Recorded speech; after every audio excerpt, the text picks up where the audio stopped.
بسم اللہ الرحمن الرحیم۔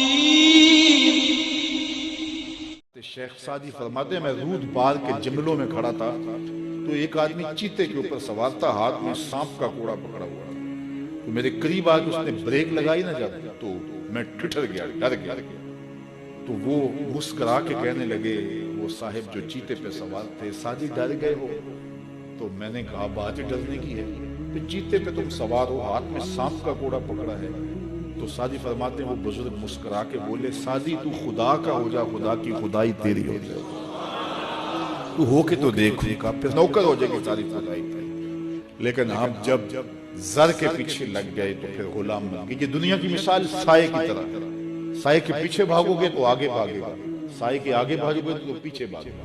اللہ اکبر۔ حضور نے ایک سوراخ سے بیل نکلتے ہوئے دیکھا، نکلنے کے بعد پھر دوبارہ اس چھوٹے سے سوراخ سے وہ گھسنا چاہتا ہے لیکن وہ گھس نہیں پاتا۔ تو جبریل امین سے پوچھا یہ کیا ماجرا ہے؟ عرض کی یا رسول اللہ صلی اللہ علیہ وسلم یہ اس شخص کی مثال بیان کی گئی ہے جو زبان سے بڑا بول بول بیٹھتا ہے اور پھر اس کو واپس لینا چاہتا ہے تو وہ نہیں لے پاتا۔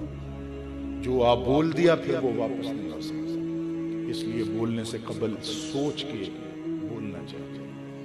یہ بہت سارے تیر زبانوں کے، کچھ لوگوں کی عادت ہوتی ہے کہ وہ فٹ بول دیتے ہیں، وہ یہ نہیں سوچتے اس سے کسی کا دل دکھ جائے گا۔ اور بعض لوگوں کے رویے یہ ہوتے ہیں کہ سچا بندہ کھرا ہوتا ہے، کڑوا ہوتا ہے تو وہ ہمیشہ ہی کڑوے رہتے ہیں۔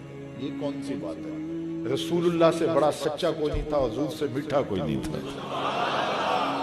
تو یہ کیا بات ہوئی کہ یہ خیال کر کے کہ میں سچا ہوں اور کڑوا ہوں، ہر وقت زہر اگلتے رہو، لوگوں کی عزتیں اچھالتے رہو، لوگوں کی آبروؤں پہ حملہ کرتے رہو کہ میں سچا ہوں اور سچا بندہ کھڑا ہوتا ہے بات کر دیتا ہے۔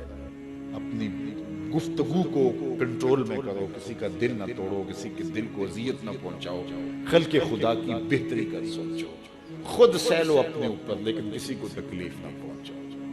اللہ کے محبوب علیہ السلام جب ناراض ہوتے تھے تو اللہ کے محبوب علیہ السلام کے چہرے سے صحابہ پہچانتے تھے کہ حضور غصے سے۔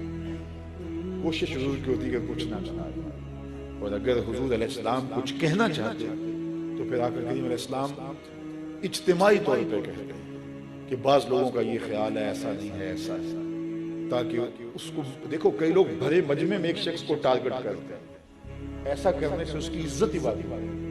اللہ کے محبوب ایسا نہیں کرتے، جب کسی کو کہنا ہوتا تو بھرے مجمع میں حضور کہنے کی بجائے حضور ایک ویسے بات کرتے ہیں کہ بعض لوگ ایسے کرتے ہیں، بعض ایسے کرتے ہیں، ایسے نہیں کرنا چاہیے، اور جس کا ماجرا ہوتا ہے وہ سمجھ جاتا ہے۔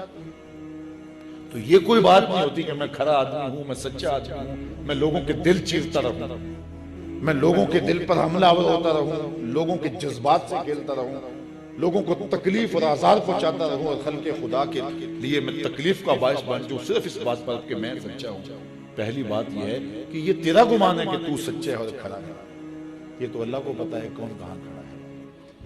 اس لیے یہ بات بہت اہم ہے کہ بولنے سے قبل سوچنا چاہیے، ایسے ہی زبان سے کوئی بات نہ نکال دینی چاہیے۔ عربی کا ایک شعر ہے کہ جراحات السنان لہو تیام ولا یلتام ما جرح اللسان، کہ جو زخم نیزوں کے لگتے ہیں وہ بھر جاتے ہیں لیکن زبان کے تیروں کا زخم کبھی نہیں بھرتا، وہ تازہ رہتا ہے۔ اس لیے ہمیشہ سوچیں اپنی زندگی میں کہ ہماری زبان سے لگا ہوا تیر کسی کو گھائل تو نہیں کر رہا۔ اور کچھ لوگ ایسے ہوتے ہیں کہ وہ مر بھی جاتے ہیں لیکن ان کی زبان سے نکلے ہوئے تیروں کی زہر افشانی ختم نہیں ہوتی، اور کچھ لوگ ایسے ہوتے ہیں ان سے اختلاف بھی ہوتا ہے لیکن اس کے باوجود کوئی ایسا جملہ نہیں ہوتا ہماری جانب ان کی طرف سے آیا ہوا جو ہمیں تکلیف دے۔ اختلاف اپنی جگہ ہوتا ہے لیکن جب وہ خیال میں آتے ہیں، جب وہ تصور میں آتے ہیں تو نفرت کے شرارے پھوٹتے ہیں، محبت ہی پھوٹتی ہے۔